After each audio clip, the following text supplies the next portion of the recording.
अस्सलामुअलैकुम। Jain mobile lab में खुश आमदीद। उम्मीद करता हूँ आप सब लोग खैरियत से होंगे। आज की video Samsung G532F grand prime plus की है। इसमें मसला यह है कि चार्जर लगाने से चार्जिंग कनेक्शन और किसी किस्म का मोबाइल को कोई रिस्पॉन्स नहीं है। जैसा कि चार्जर लगाने से मोबाइल की स्क्रीन की लाइट रोशन हो जाती है या चार्जिंग सिंबल नज़र आता है, तो ऐसा इसमें कुछ भी नहीं है। यानी कि चार्जर लगाने से इसको कोई रिस्पॉन्स नहीं है, चार्जर कनेक्ट नहीं हो रहा।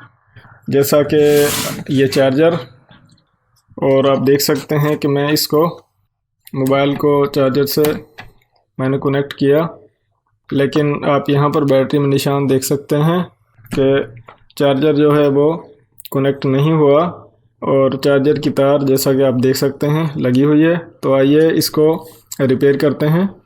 इससे पहले कि हम वीडियो की तरफ बढ़ें, अगर आपने जैन मोबाइल लैब हमारे चैनल को सब्सक्राइब नहीं किया तो अभी सब्सक्राइब कर लें और वीडियो को मुकम्मल देखें, तो इंशाल्लाह आपको इस मसले की समझ आएगी। मैं पूरी कोशिश करूँगा कि ये मसला जो है, अगर आपके पास ऐसा फ़ोन आए जिसमें ये मसला हो तो आप उसको बआसानी वीडियो देखकर रिपेयर कर सकें। तो आइए स्टार्ट करते हैं।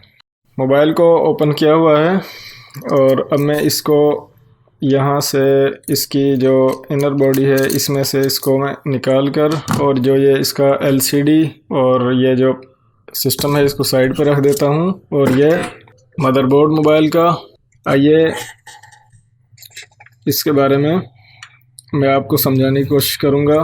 कुछ अहम चीज़ें बताऊँगा। वीडियो को आपने गौर से देखना है और मुकम्मल देखना है। मोबाइल की ये चार्जिंग बेस, अगर आप देखें कि वाटर डैमेज हो या ख़राब हो तो आप इसको रिप्लेस कर लें, लेकिन ये जो मसला है वो हम चेक करेंगे चार्जर लगाकर और मसले को तलाश करेंगे और इंशाअल्लाह मसले को हल भी करेंगे। तो मैंने इसमें चार्जर लगाया। चार्जर लगाने के बाद मल्टीमीटर की मदद से हम वोल्टेज चेक करेंगे। मीटर को मैं DC 10 वोल्ट पे कर देता हूँ। तो एक पॉइंट जो है वो ब्लैक वाला, इसको आप ग्राउंड पर रख लें कहीं भी, और दूसरा पॉइंट जो है रेड वाला पॉजिटिव इसको आप चेक करें। ये पॉजिटिव का पॉइंट है। तो आप देख सकते हैं कि यहाँ पर जो चार्जर के वोल्टेज हैं वो शो हो रहे हैं, मुकम्मल आ रहे हैं। और इससे आगे यहाँ पर चेक करेंगे, यहाँ पर भी वोल्टेज हैं। तो इसका मतलब है कि चार्जिंग बेस वगैरह तो ठीक है, आगे सर्किट में फॉल्ट है। तो चार्जर को रिमूव करके ये जो ये कवर लगा हुआ है जो IC के ऊपर, इसको उतार देंगे। और उतारने के बाद इसके नीचे आप देख सकते हैं, ये जब मैंने कवर को उतारा तो इसके नीचे मुख्तलिफ़ किस्म के IC और कंपोनेंट्स, तो चार्जिंग IC भी, ये इसका चार्जिंग IC है, ये यहाँ पर आप देख सकते हैं। तो हम यहाँ पर भी मीटर से वोल्टेज चेक करेंगे। मीटर आपने, अगर आपके पास एनालॉग मीटर हो तो आपने DC 10 वोल्ट पर मीटर को रखना है, और अगर आपके पास दूसरा मीटर हो तो आप अपनी मर्ज़ी से जहाँ पर आप वोल्टेज चेक करते हैं रख सकते हैं। पहले चार्जर जो है उसको मैंने कनेक्ट किया, और कनेक्ट करने के बाद एक पॉइंट जो है मैंने इसको ग्राउंड पर रखा। और अब हम चेक करेंगे। ये यहाँ पर आप वोल्टेज चार्जर के देख सकते हैं, जबकि यहाँ पर वोल्टेज नहीं है। यहाँ पर भी इस IC में से गुज़रकर वोल्टेज हो तो आगे चार्जिंग स्टार्ट होगी।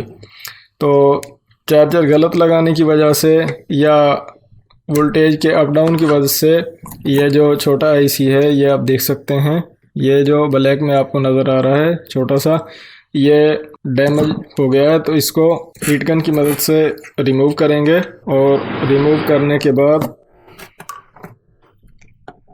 बोर्ड को मैंने मैग्नेट प्लेट पर फिक्स किया, और अब मैं हीट गन की मदद से IC को रिमूव करूँगा। हीट गन को ऑन किया, और ये आप देख सकते हैं कि ये जो IC लगे हुए हैं इनको हम पेस्टेड IC कहते हैं, गम लगी हुई है। तो कोशिश ये करें कि इन बड़े जो CPU वगैरह IC लगे हुए हैं कम से कम हीट पहुँचे।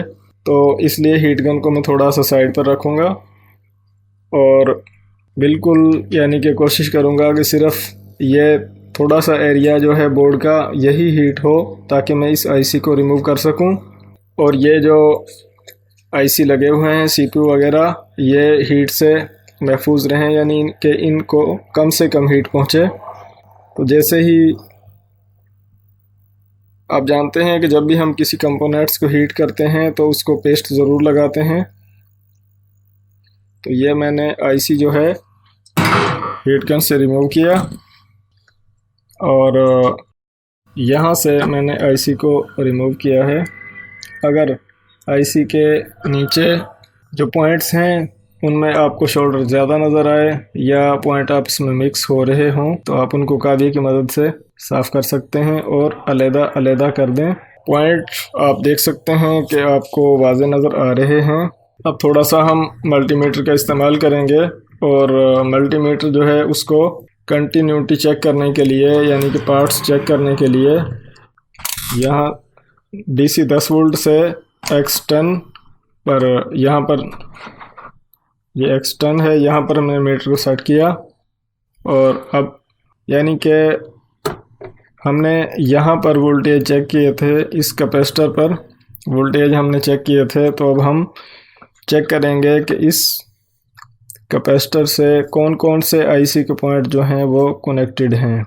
तो आप देख सकते हैं एक ये पॉइंट है और दूसरा ये पॉइंट और तीसरा ये पॉइंट, ये 1 2 3 ये 3 पॉइंट आप देख सकते हैं। ये पॉइंट जो हैं वो, जबकि दूसरी तरफ हमने जहाँ से आईसी को बाईपास करना है तो उसके ये ब्लैक जो आप कॉइल देख सकते हैं, इसमें से हम पॉइंट चेक करेंगे कि इसका कनेक्शन आईसी के कौन कौन से जो पॉइंट्स हैं उनमें है। तो आप यहाँ पर देखेंगे 1 2 और 3, यानी कि ये जो 1 2 और 3 पॉइंट हैं इनका कनेक्शन इस कैपेसिटर से है और ये जो ब्लैक बड़ा कैपेसिटर आप देख सकते हैं कॉइल नुमा, इसका कनेक्शन 1 2 और 3 इन पॉइंट से है।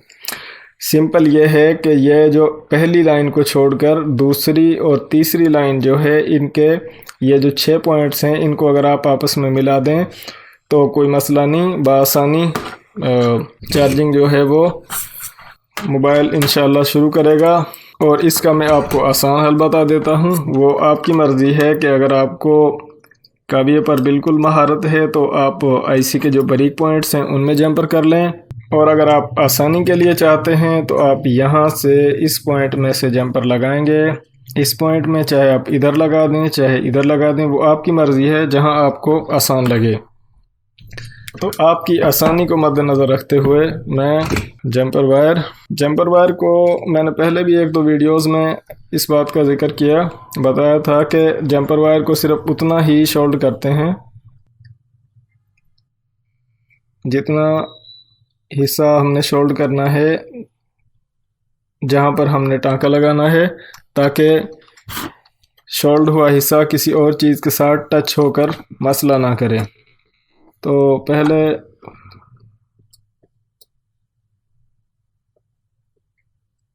यहाँ पर और उसके बाद जंपर वायर को काट करके जो दूसरा सिरा है और ये जो जंपर वायर का दूसरा सिरा है इसको भी शोल्ड करके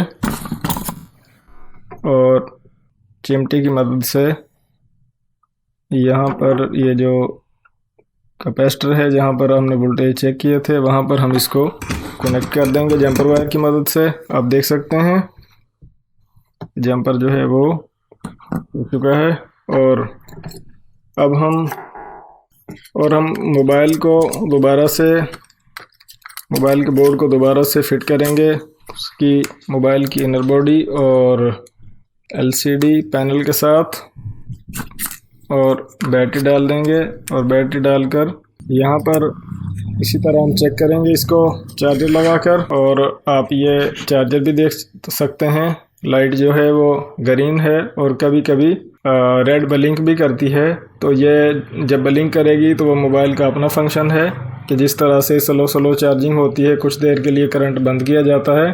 और अब मोबाइल को ऑन कर देता हूँ, क्योंकि हमने मोबाइल को पहले ऑन हालत में चेक किया था ताकि मैं आपको दोबारा चेक करवा सकूं कि मसला जो है वो 100% हल हो चुका है।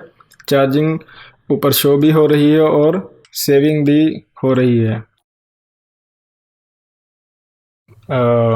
मोबाइल में आप देखें 18% और यहाँ पर ये चार्जिंग का जो आप निशान है ब्लैक बैटरी में वो आपको नज़र आ रहा है। अब मैं चार्जर को रिमूव करता हूँ, निशान चेक करें और चार्जर की लाइट चेक करें। अब मैं इसको दोबारा कनेक्ट करता हूँ तो यहाँ पर ये चार्जिंग का निशान बैटरी में चेक करें और चार्जर की लाइट चेक करें, ग्रीन है, आप देख सकते हैं।